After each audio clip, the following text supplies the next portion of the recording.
Membuat Jakarta lebih rendah polusi, jalur sepeda dibangun di banyak titik. Semangatnya baik, saudara. Ternyata realisasinya ini sulit. Pemanfaatan jalur sepeda tak sampai 10%. Evaluasi jalur sepeda yang kini menjadi polemik karena banyak dipakai untuk parkir liar, lawan arah sampai dengan jualan. Jurnalis Kompas TV Masni Rahmawati dan juru kamera Muhammad Zamzari sudah ada di salah satu titik jalur sepeda di Jakarta. Selamat pagi Masni. Jadi bagaimana sih sebenarnya persoalannya? Siapa saja yang boleh gunakan jalur sepeda? Kita juga tahu ini anggarannya lumayan besar. Boleh Anda ceritakan soal ini? Jelaskan. Iya, jika kita berbicara mengenai polemik yang terjadi di jalur sepeda di DKI Jakarta ini, memang keefektifanlah yang menjadi permasalahan dari jalur sepeda yang ada di DKI Jakarta ini.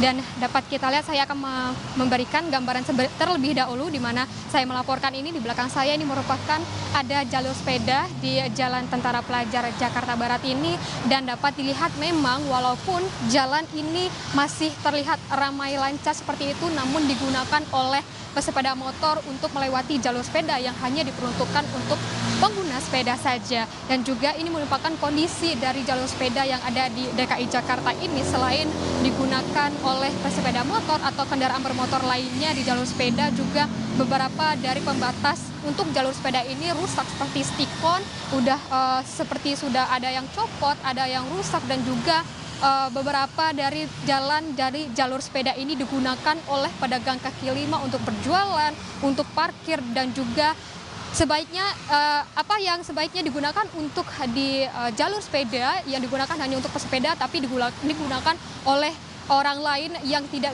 sebetulnya diperuntukkan untuk jalur sepeda itu sendiri. Dan ini dikeluhkan oleh masyarakat, walaupun dari jalur sepeda ini telah dipasangkan rambu-rambu bahwa hanya diperuntukkan untuk sepeda saja, namun masih digunakan oleh oknum-oknum yang menggunakan untuk parkir, berjualan, dan juga sebagainya. Dari anggaran yang disetujui untuk jalur sepeda ini sebetulnya lebih besar dari anggaran yang disetujui oleh anggota DPRD, maksud kami yang disetujui oleh DPRD DKI Jakarta. Dari Gilbert Simbanjuntak, anggota DPRD DKI Jakarta, menyebutkan bahwa mengapa dari anggaran jalur sepeda ini sempat untuk ditolak karena dengan alasan yang tidak efisien digunakan di jalanan yang ada di Jakarta ini. Berikut dari pernyataan dari Gilbert Simanjuntak, anggota DPRD DKI Jakarta. Kami sendiri juga punya pengamatan tidak ada jalur sepeda yang dimanfaatkan sebenarnya. Artinya jalur itu lebih banyak digunakan oleh sepeda motor daripada digunakan oleh sepeda. Padahal namanya jalur sepeda kan, bukan jalur sepeda motor. Kemudian juga banyak digunakan oleh mobil yang parkir liar. Malah ada jalur sepeda yang kemudian ditempati, diokupasi oleh pedagang. Contohnya yang di depannya Tanah Abang itu sepanjang jalan itu kan digunakan oleh pedagang, dan tidak ada upaya untuk membebaskan jalur itu dari para pedagang. Gitu. Jadi saya tidak tahu berapa persen, tapi kalau saya melihat secara pengamatan sepihak, tidak sampai 10% jalur sepeda itu yang berfungsi dengan biaya yang ratusan miliar. Saya tidak sampai 10%. Artinya kan itu pembangunan yang sia-sia sebenarnya.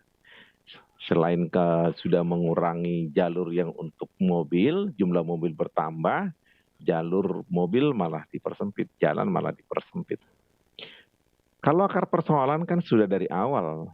Saya pribadi bersuara bahwa itu tidak ada gunanya dibangun sekarang. Kalau jalur untuk kendaraan publik sudah optimal, jalur sepeda dengan sendirinya akan dibutuhkan.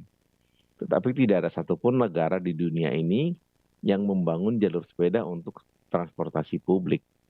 Itu sekunder, yang primer adalah yang mampu mengangkut orang dalam jumlah banyak. Kalau kembali pertanyaan tadi, apakah sudah dievaluasi? Belum, karena memang laporan dari Dishub juga belum ada apa yang mau kita evaluasi. Tidak akan optimal karena itu kajiannya juga tidak jelas. Kalaupun ada kajian, itu kajian yang dibikin-bikin itu. Nyatanya tidak berhasil kan. Kalau kajiannya benar sejak awal itu juga sudah tidak dibangun. Gilbert Simanjuntak menyebutkan bahwa jalur sepeda yang dibangun itu tanpa kajian yang matang dan juga menjadi proyek yang sia-sia, di mana pemanfaatan dari jalur sepeda ini yang dimanfaatkan oleh pengendara sepeda sendiri hanya 10% dan 90%-nya dimanfaatkan oleh pengendara lainnya seperti sepeda motor dan juga motor, dan juga digunakan untuk tempat parkir, dan juga dari rancangan anggaran pendapatan belanja daerah dan juga dari BPK menyebutkan bahwa dari pengajuan awal anggaran jalur sepeda itu sebesar 38 miliar, namun yang disetujui hanya sebesar 7,5 miliar rupiah saja, dengan rincian anggaran yaitu pemeliharaan sebesar 5 miliar rupiah dan juga evaluasi sebesar 2 miliar rupiah dan juga sosialisasi sebesar 500 juta. Dan kita untuk jalur sepeda sendiri itu hanya diperuntukkan untuk sepeda dan juga otopet, skuter, hoverboard, dan juga unicycle. Dan ini masih menjadi evaluasi dari Dinas Perhubungan DKI Jakarta. Dan nanti kita akan nantikan bagaimana evaluasi dari Dinas Perhubungan DKI Jakarta untuk jalur sepeda ini. Glenis. Terima kasih jurnalis Kompas TV Masni Rahmawati atas laporan Anda.